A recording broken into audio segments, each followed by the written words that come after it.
Welcome to 79%, the podcast where we make space for physician associate voices that are often shut down. This is a place for honest words, lived experience, and permission to speak.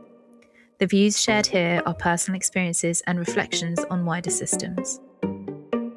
This podcast is not intended to single out or attack individuals, but to explore patterns, culture, and accountability. We're your hosts, Emma and Amanda. And just in case anyone is confused, we are physician associates, not podcasters. And if you want to find out why that's a fucking stupid thing to have to say, then keep listening. Throughout this episode, we explore the cost. Not the cost to institutions, professional bodies, or politicians, but the cost borne by individual physician associates who found themselves at the centre of one of the most turbulent periods in the NHS's recent history. Physician associates entered the profession to do exactly what they were trained and employed to do: support patient care, work alongside doctors, and help overstretched services meet growing demand. Yet as industrial action by resident doctors intensified and negotiations with government over pay and working conditions repeatedly failed, PAs increasingly found themselves caught in the crossfire. For many, the consequences have been profound.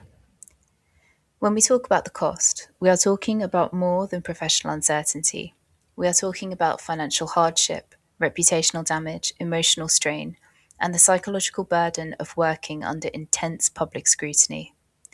We are talking about the careers put on hold, opportunities lost, and the personal impact of becoming the focus of wider political and professional dispute. Many physician associates feel they have paid a heavy price, not because of failures in patient care, but because they became convenient symbols in a much larger conflict over workforce planning, pay, and the future of the NHS. And this story is not only about the impact on PAs themselves. It is also about the cost of patients, services, and the healthcare system as a whole. This episode explores those experiences through the voices of people who have lived them, asking a simple but important question: what has been the true cost of being a physician associate in this climate? Some physician associates, people who have practiced safely and competently for years, sometimes decades, have found themselves suddenly redundant, often with little warning. And for many, it has felt as though years of service, experience, and commitment have been erased almost overnight. PAs have been subjected to sustained online abuse. Some have experienced hostility in the workplace itself. It has been reinforced by demeaning and needlessly restrictive scopes of practice, which are documents that many PAs feel were written without meaningful understanding of their work, their training, or their contribution.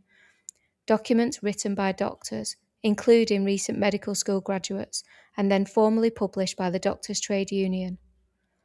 PAs worry about being used as easy scapegoats for issues rooted in systemic pressures, inadequate workforce planning, or sometimes, as we've seen, incorrect decisions made by other people. There is also an overwhelming fear that almost any action they take could be reinterpreted negatively, framed as inappropriate practice or overstepping professional boundaries, and then exaggerated into a false allegation for the sole purpose of spreading negative, anti-PA rhetoric on social media. The cost of the anti-PA backlash has fallen especially hard on new graduates, people who entered this profession in good faith, often after years of study, debt, and personal sacrifice. Some left stable jobs, moved cities, reduced their income, or put their family plans on hold because they believed they were joining a valued, future-facing part of the NHS workforce. Instead, many have graduated into uncertainty, hostility, and public suspicion. They are being asked to prove their worth before they have ever had the chance to build their confidence and experience.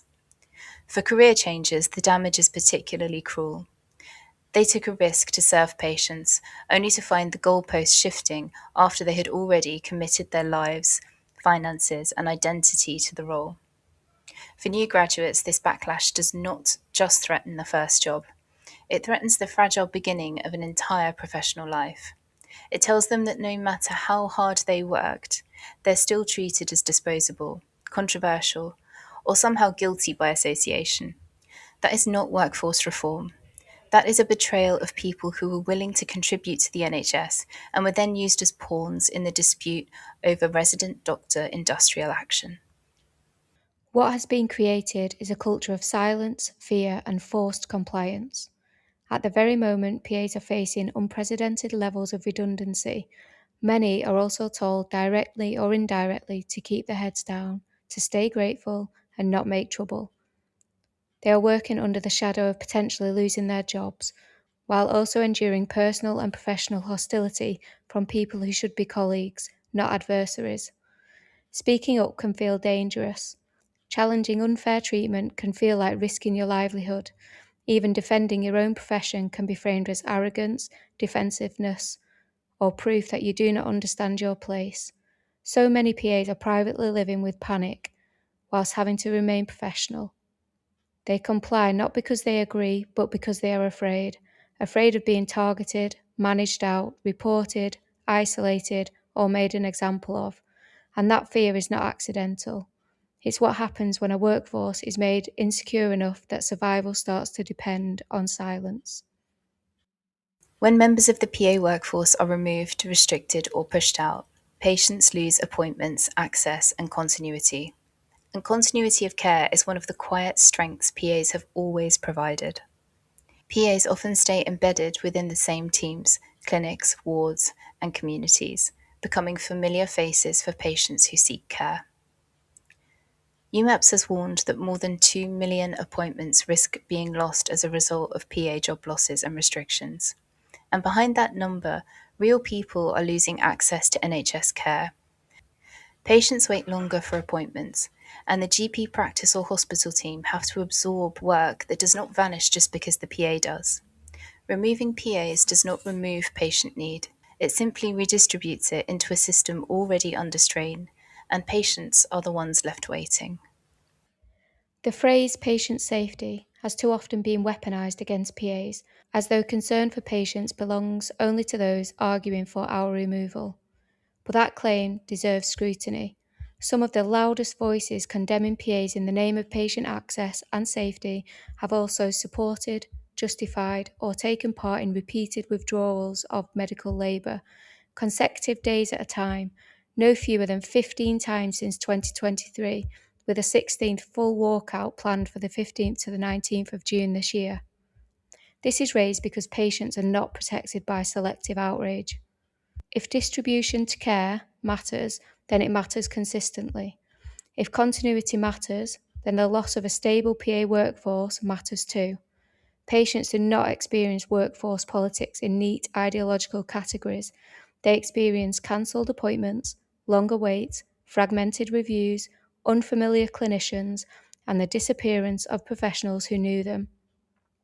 So when PAs are pushed out while the language of patient safety is used as a weapon rather than a principle, we have to ask whether this is really about protecting patients, or whether patients have become the moral cover for a campaign that is costing them access, continuity, and care.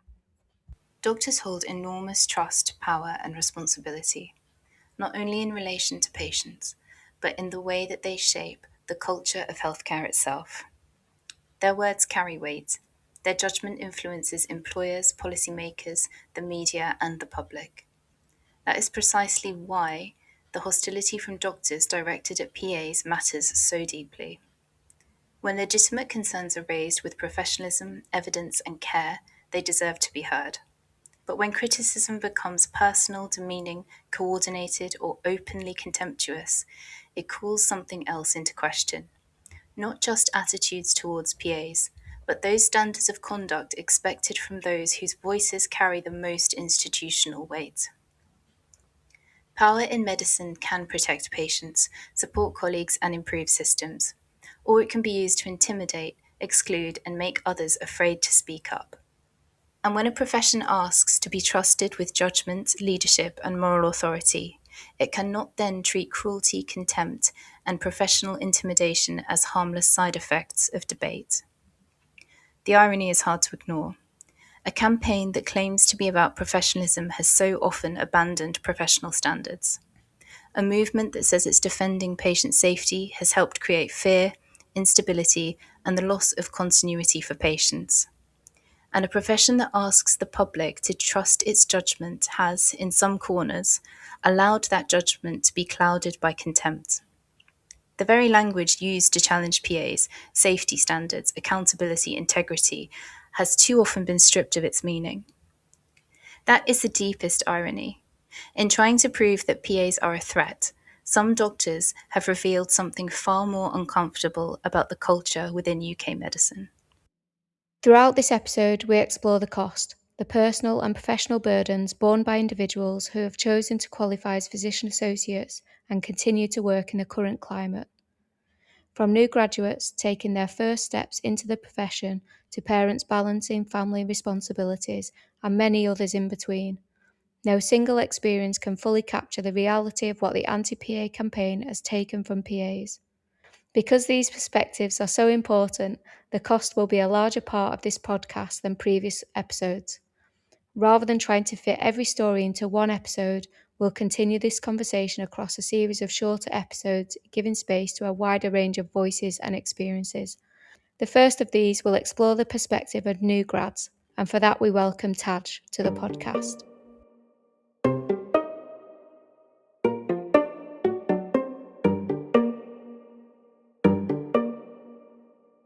Okay, Amanda, I don't think I've ever done an introduction. Oh, Emma, it's very exciting. Yeah, well, you're normally prepared and have one written. I know you do, yeah, sorry. Yeah. Right, hold on, I've just put a gummy bear in my mouth, 1 second. Right, okay. I don't know what to say, actually. I just say, hey, so today we're here with Taj. And Taj is a new grad, and he's going to tell us about how it is to be a new physician associate graduate in this terrible environment. Welcome, Taj. Thank you very much. Yeah, I'm glad to be on the podcast. Okay, so we'll just start with question 1. Yep. So when you decided to train as a physician associate, what did you believe your future would look like, and how does that compare to what you're now facing?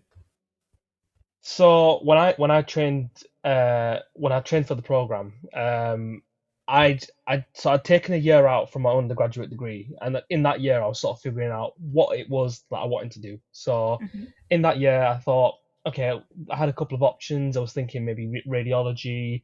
I actually applied for paramedic sciences, and I did get into one of the universities, but that was always considered like my plan B. And my plan A was the physician associate degree, because I did hear about it while I was in my undergrad in my final year, but it wasn't. I didn't really know fully about what it actually entailed, and I wanted to give it a bit more of a thought because at that point I knew I was going to have to pay for my next university degree, regardless. So I really wanted to make sure that it was worthwhile, and I knew that I didn't, as respectful as I want to be to biomedical sciences, it's an incredible degree, and the biomedical scientists at all trusts have such a huge job to play, but I never saw myself in a lab, for the rest of my life. And I remember being in my undergraduate degree, because as part of it you have to do like a month in the labs for your research project, and I just remember sitting there thinking, fucking hell, I can't do this for the rest of my life. Like, yeah, as as much of an important job they play, I just could never see myself. But Taj, that's good. That's knowing yourself, isn't it? Yeah, I think it's just knowing who I am, and I've always been someone that sort of likes being sort of front of house, helping people, and I didn't feel that I could do that in that sort of biomedical science route. So I was looking for something where I could do that, and paramedic sciences was one thing I did consider. And as I said, I did get into a university, but I knew that what I really wanted was the physician associate degree. And then I applied to a couple of universities, and I didn't get in. And then the university that I did my undergraduate study with was also a university that I did my postgrad physician associate studies with. So it was kind of a blessing in disguise, if that makes sense, that I got onto the physician associate program, because it was in sort of a familiar background and sort of familiar area for me. And going into the program, like, there was loads of jobs. Like, you literally had your pick of the bunch. You could decide where you wanted to work, whether it was primary care, secondary care. Um, and then as I got onto the course, it was just really really bad luck that all of this kicked off as I was studying, where Yeah. the jobs shut, and we just sort of went from a period of where we had your pick of the bunch to having absolutely nothing, and it was just such a kick in the teeth because at that point you've committed financially to the course as well, so that's the first thing. Um, but the second thing is like it, ironically it was I prayed for it. I really wanted it. I really wanted to be on this course, and then for you to have the doubt of whether you're even going to be able to get something the payout from it was such a kick in the teeth. Yeah. And then so early on as well. But yeah, that's kind of that's what I was thinking. Sort of going into it was like, oh, I'll do the 2 years and I'll get my job, and I'll make an impression on placement, and people will have a lasting impression of me. To now where I've done all that, where I've left a lasting impression, but it's got me absolutely nowhere because I'm now in a position where yeah, it's great you've got an opinion on me, but I don't have what I actually want to have from it, which is to have that physician associate job. Yeah. Taj, do you want to say anything before I jump in? Because I'm always going to jump in. Yeah, no, I was just gonna Mm. say, Taj, so the second question, which you've already seen, obviously a list of questions, but and you've answered most of it, but I just wondered how that situation then has how that has impacted on your confidence. So in terms of my confidence, in the kind of um sort of the prospect of getting a physician associate job, of getting a PA job, it has knocked it a little bit, because the job that there have been jobs coming out. I'm not going to say that there haven't been, but all the jobs that have been coming out have wanted someone with more experience, and it's crap for a guy like me who's coming where I can't get any more experience than what I've already got from the PA course, and Yeah, they're wanting someone who can have who's got more sort of working experience, and I completely get that. Like you want someone to hit the ground running who's got the knowledge, who's got that clinical experience. But then it's like, well, where does that leave people like me who have just come out of the PA course, and the only experience that we can get working as a PA is from the course that we've literally just spent two years and 20 grand studying. So yeah. it's left me sort of knocked for a six a little bit with that, because I can't get any more experience than what I've already got. Hmm. Yeah, I mean, And it's impossible to get experience if nobody's taking inexperienced PAs on, isn't it? yeah, yeah, it's just as simple as that, really. You can't get any more experience unless you actually have a job to get experience with.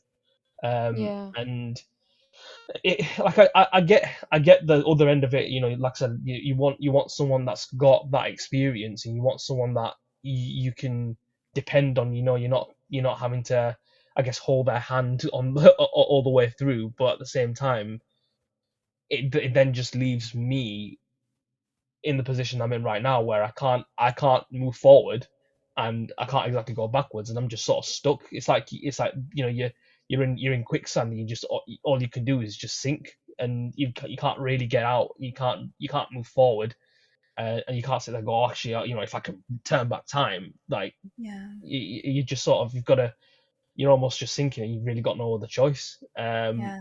And it's just absolutely heartbreaking more than anything. And yeah, I know that a lot of my cohort will probably say the exact same thing. I spoke to someone the other day who said, like, that it's such a massive financial commitment that we've made for us to not get a payout from it. It's just so gut wrenching. It's so heartbreaking.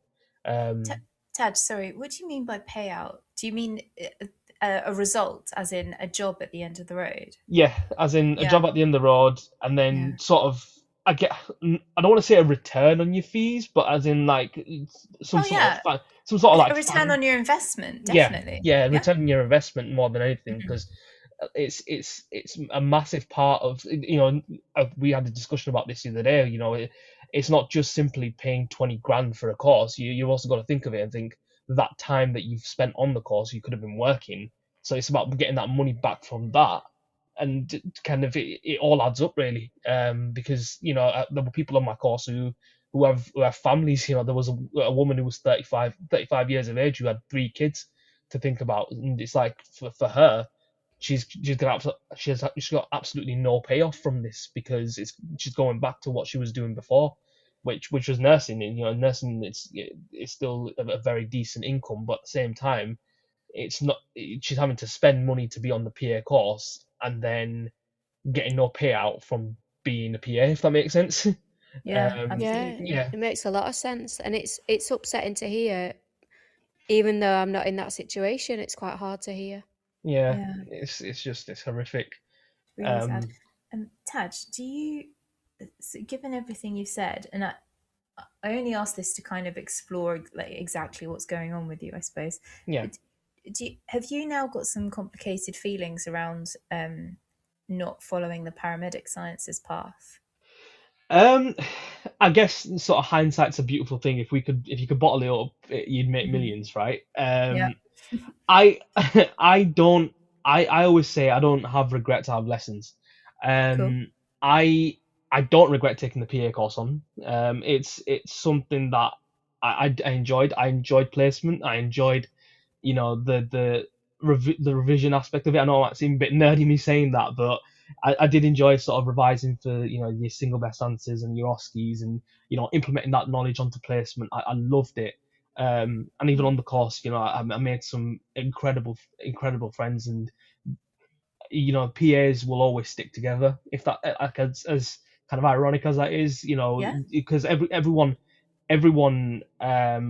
no one else will ever know what we've had to go through except the people that have gone through it as well. So like, Yeah, that's true. I was actually speaking about this with a PA at the trust that I work at, and she'd actually said the same thing. Like, no one will ever know how hard you've worked except for the PAs that have come before you and that will come after you, Hmm. because they've been there and done it.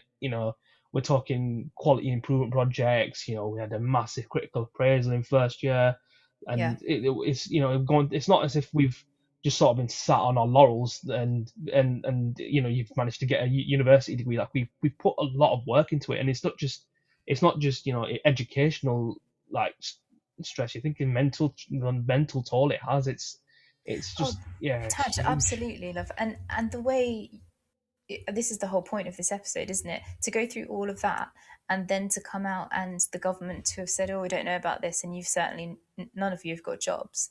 Yeah.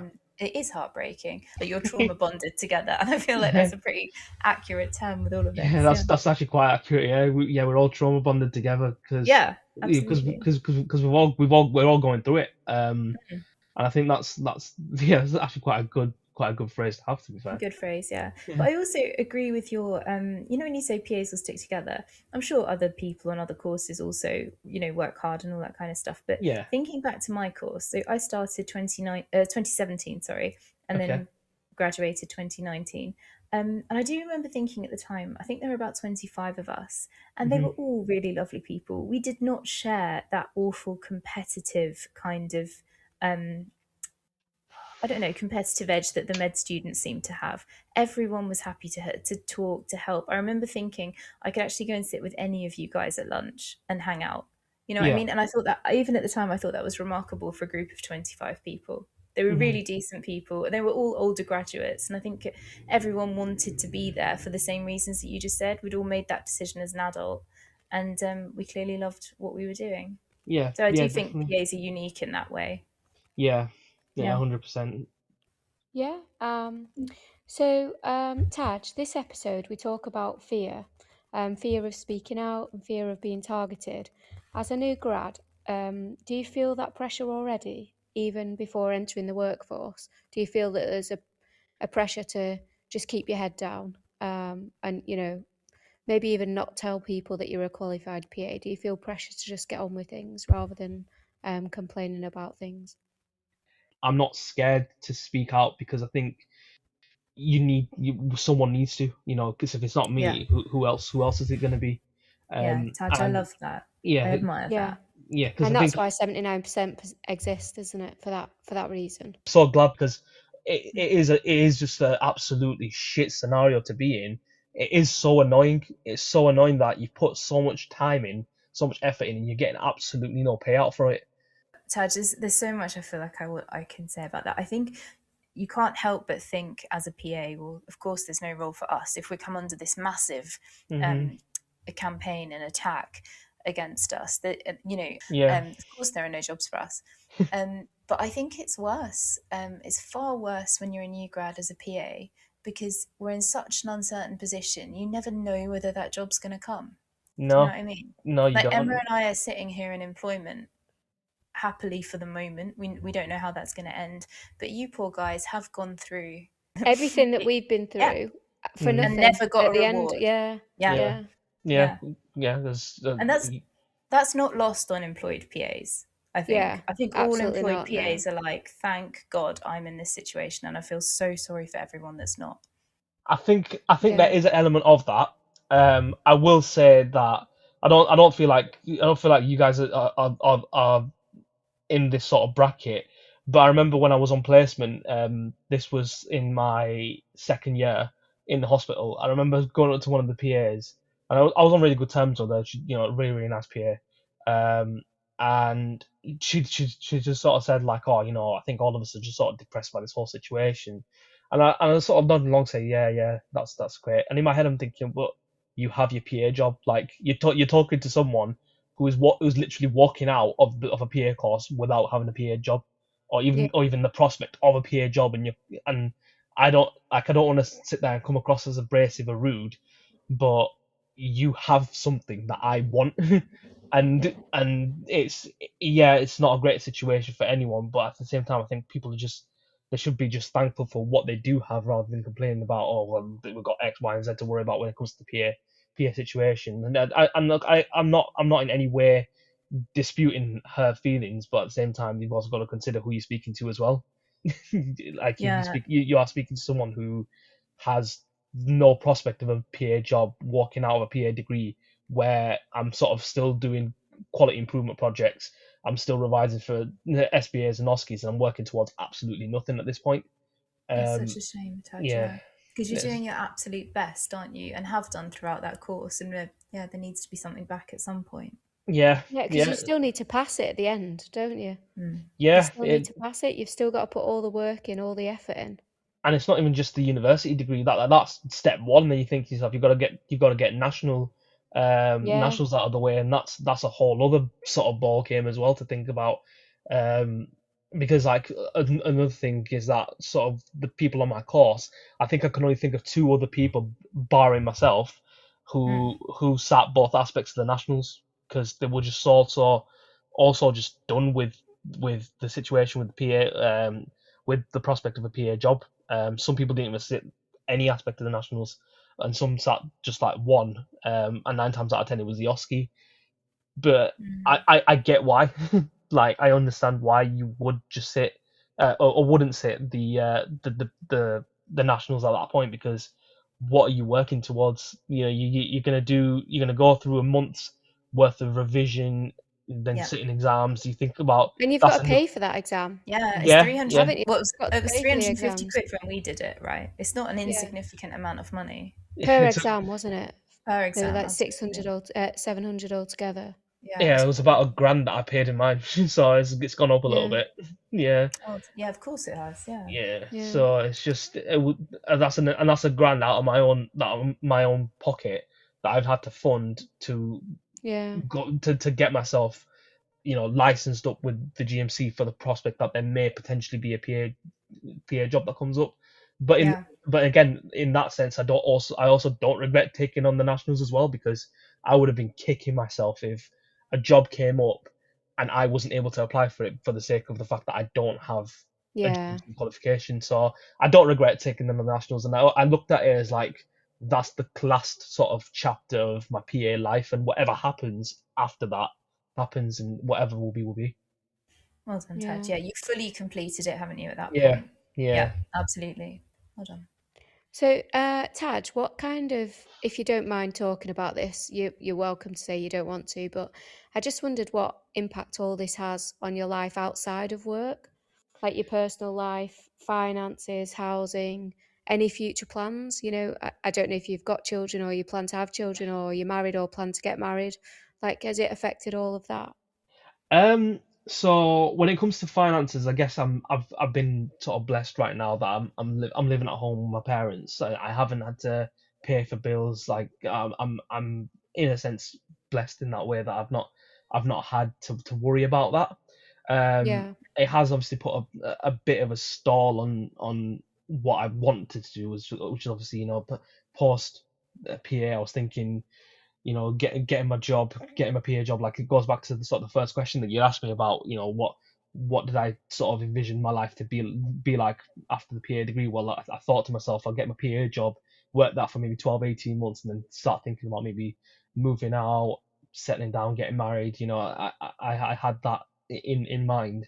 And to be fair, I still do have that in mind as well. I'm not, in any way saying that that's something I'm not considering, but it has put a little bit of a stall on it, just given that it costs a lot of money to do all of that. yeah, And I don't with the job that I have, I don't think it's currently right now feasible to think about getting a house. Like I'm not still, in any way trying to not do any of that, but at the same time, it is just a huge stop sign to everything, because you can't I can't move forward. It's like what I was saying before. It's like I'm in quicksand. I can't move forward. I can't get out of it, and I can't exactly go back and say I don't want to be in this, because I, yeah, I feel like I've almost I've done this.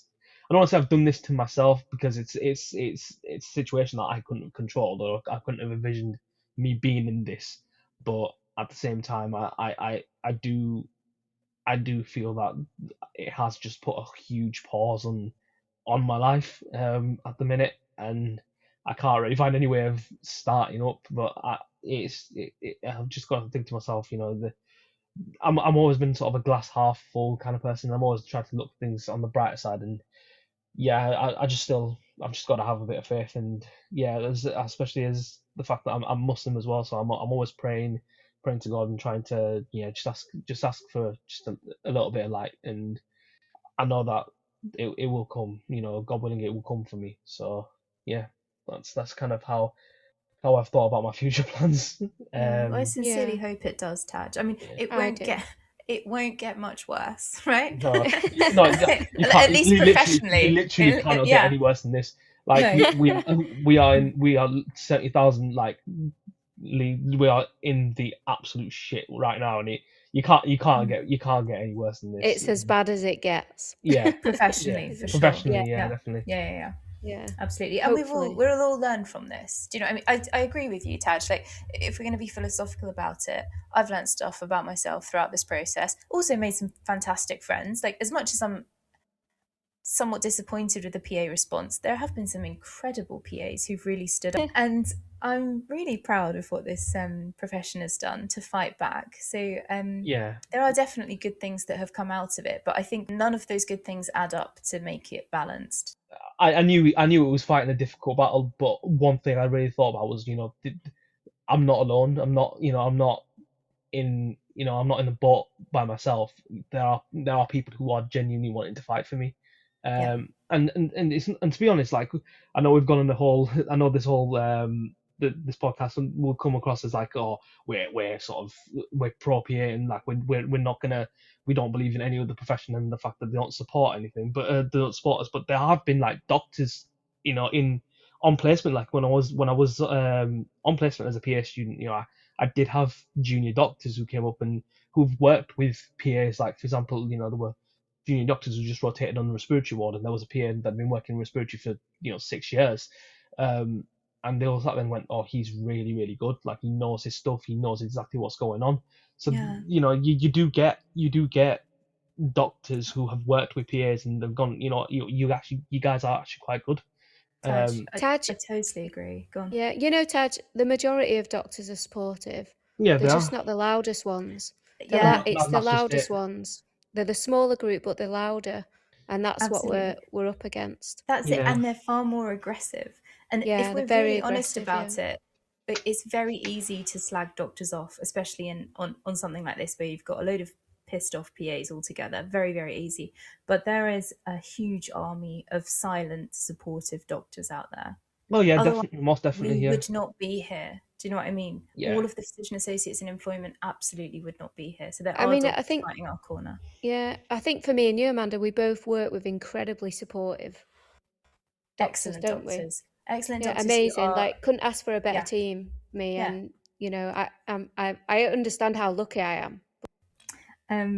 All right, do you have another question? We do. This is a very important question, Tad. You ready? Yeah, yeah. Mhm. If you could speak directly to the people shaping the narrative around physician associates right now, what would you want them to understand about graduates like you?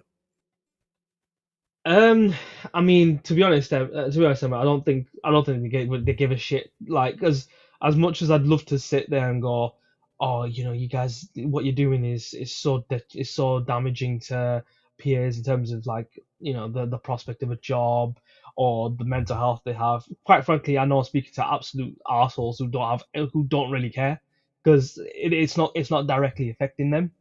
Um, Mhm. but I will say that they really need to think twice about what it is that they're saying and who it actually impacts, because the people that have been impacted the most, yeah, okay, there have been peers that have been impacted in who are actually working, and they've had limits to what they were doing before. But the people that have been probably impacted the most are the ones that are coming out of university, having done a PA degree where they've been promised that they will get there's a prospect of a job because they've been given a £5,000 bursary from the NHS to train as a PA, and then to be told, oh wait, there's no PA jobs at the minute.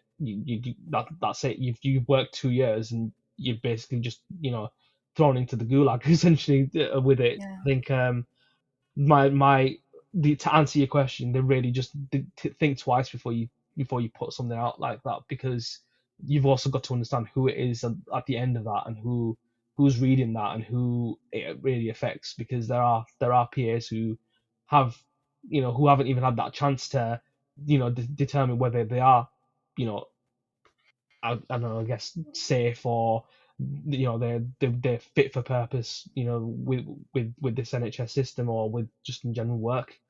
It's just such a really shit situation, and it's been put on by as you said, like a couple of loudmouths, and Mm. they don't care. Quite frankly, Yeah. like I know No. I know I know I'm speaking to people that just it'll probably go in one ear and go out the other, and that's why I as much as I would love to sort of bang their head together and think, why are you doing this? They don't care, because at You've the end of lost the day, faith in yeah, them, haven't I, you, I've Dad? I've I've lost faith. Yeah. I've lost faith in it all, to be honest. Yeah. And that's why like I'm even going out of the PA course, and like, even to be fair, even on it, I remember having a meeting with my tutor, and I know she won't mind me saying this, because basically I just went this on tirade of, like, what the fuck have I done this course for? I've got all these skills, but I can't use them. It's just an absolute. I just feel like I'm wasting my time.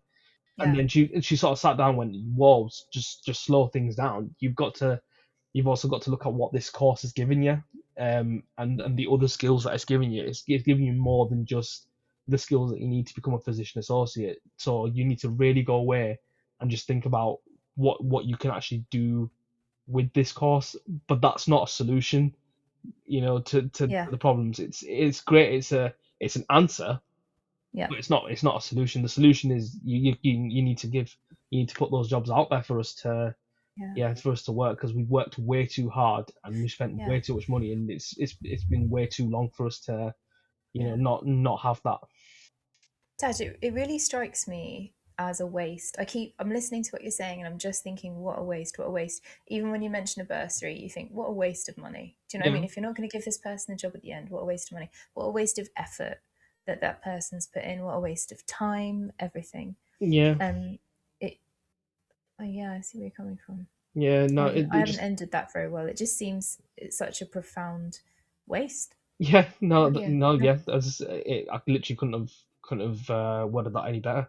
It just feels Mm. like such Yeah. a profound waste of time. But Yeah. it shouldn't be like that. Like, I've got so many nice things to say about the PA course. Like, I always say, like, I had honeymoon periods of the PA course. Like, when I first started hospital placement, it was this new environment.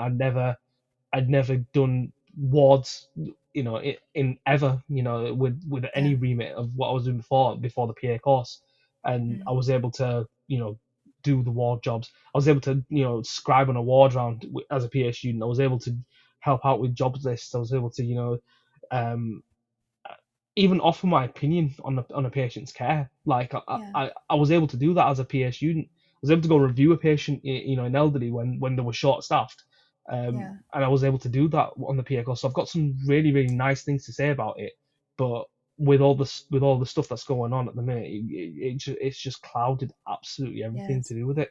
Absolutely. And it's such a shame, isn't it, that you've got people this enthusiastic, this committed, that they've put their personal money and time into all of that for 2 years. They've stopped having a job for 2 years to go and do that course. And Yeah, again, they're just, well, okay, there's no jobs now, off you go. Go into anything else. And it's all right saying you've got transferable skills, but you've got to use them, right? And the yeah, best use of those skills is being a physician associate, which yeah. is what you've trained to be. Yeah, that's Yeah. exactly it. You've got these transferable skills, which is great, but at the Mm. same time, that's not a solution. That's an answer. It's not Yeah. something that we want to hear. And I Mm. get, for my tutor, I'm not in any way having, attacking her, because at the end of the day, she was trying to make the best out of a bad situation.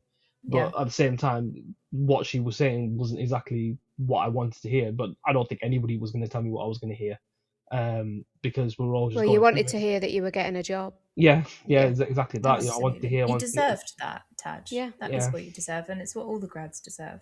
yeah. yeah, yeah, Would quite simply, yeah. that you would anything that you would like to say to any new grads that are listening? Um, Yeah. yeah, that's a good question. I guess the one thing I would say is, look, you're not alone. Like we're all there. There are PAs who have just recently come out of university who are also in the same boat where they've not been able to get PA jobs. It's hard to say, you you've got skills from the course that you can use in other aspects without actually saying, I want to work as a physician associate. But there are other things you can do. The people have gone on my course doing sort of one-on-one calling, which, it's not exactly what you want to be doing, but they're still clinical. Like I myself with my role, it's a bit of a, I don't want to say a bit of a downgrade, but it's not what I want to be doing. It's not my physician associate job, but it is something. Yeah. There are people who've set up their own businesses outside of the PA course. Like what you see in sort of trending on social media with like the IV drips that people sort of set up nowadays. Or like aesthetics as well, that Yeah, kind of thing, yes, wellness things. yeah, yeah. So I know a few people on my course who've set that up. Some people have gone back to do what they were doing before. It's Yeah. hard to hear, and I know me sitting here and saying all this probably isn't in any way trying to be convincing, and I really don't want this podcast to be like a depressing podcast, but Yeah. to answer the truth, like, look, you're not alone. Yeah, it's, Yeah. it's it's just it's such a hard and bitter pill to swallow. It is. Yeah, Yeah. Well said, Taj. Absolutely. Yeah. yeah. Emma, as Yeah. an elder grad, let's put you out there as that, an elder grad. What are you saying to the new grads? What would your advice be, or any message? um I mean, I've met with a couple last week who were at the same trust as me on as students and like rotated through the department I work in. And they asked to meet with me just to see what, like, for advice, really, post qualifying advice, what to do in terms of jobs. Because I think that all new grads are well aware that there's just not any jobs Mm. at the minute. Like Taj said, a lot of the jobs that are out are going to experienced PAs. So it's very difficult. But I just advise them, to try and use the skills they've got, try and stay clinical, um, you know, get jobs that they're not PA jobs and they're not even nearly PA jobs, but you're still using skills that you've got. You're still seeing, like, communicating with patients. You're still having them working relationships. And I've recommended that they look for jobs in the trust where they want to work, and just build up the relationships in the departments where they are in case any jobs do come up in the future. And, you know, I've explained what the situation in terms of the legal fights and, you know, what's ongoing. And obviously you can't guarantee that the situation is going to get better, but we just hope that it is, don't we? Because it has to. Yeah. That's it. It has to resolve in some form, doesn't it? Yeah.